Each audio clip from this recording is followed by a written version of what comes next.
मूर्ख माणसा, काय गरज होती लोभ करायची? ह्याच्यासोबत असंच होणार होतं. तर झालं असं की एक अतिशय लोभी, कंजूस आणि स्वार्थी माणूस जेव्हाही त्याला पैसे मिळायचे तेव्हा तो ते पैसे एका पाकिटात घालून ठेवायचा. असंच एक दिवशी ते पाकिट घेऊन तो बाजारात गेला. त्याला काही सामान आणायचं होतं आणि त्याचं ते पाकिट हरवलं. तो शेजाऱ्या पाजाऱ्यांकडे गेला. येणाऱ्या जाणाऱ्या रस्त्यातल्या प्रत्येक व्यक्तीला तो हे सांगू लागला की माझं पाकिट हरवलंय, ज्यालाही कोणाला सापडेल प्लीज मला आणून द्या. त्याच्या शेजारी राहणाऱ्या एका व्यक्तीची मुलगी शाळेतनं वापस येत होती. तिला ते पाकिट रस्त्यात सापडलं. वडिलांना आनंद झाला की चला, या माणसाचे हरवलेले पैसे त्याला मिळणार. ते पाकिट त्याच्या स्वाधीन करायला गेला. तेवढ्यात त्या मुलीने म्हटलं की काका, ह्यात ना 100 रुपये होते.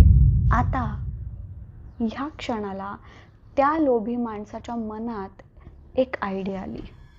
त्यांनी म्हटलं की नाही, माझ्या पाकिटात 500 रुपये होते.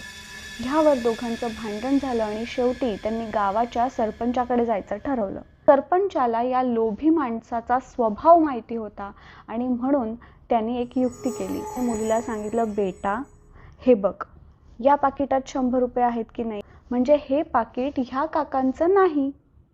आता तू हे पाकिट ठेव. जर माझ्याकडे असा कोणता व्यक्ती आला की ज्याचे 100 रुपये हरवले असतील, त्या व्यक्तीला मी तुझ्याकडे पाठवेल, त्याला तू पाकिट देऊन दे. आणि जर कोणी आलंच नाही तर ते पैसे तुझे. आणि राहिला प्रश्न तुझा. निर्णय झाला आहे. म्हणूनच मी म्हणत होते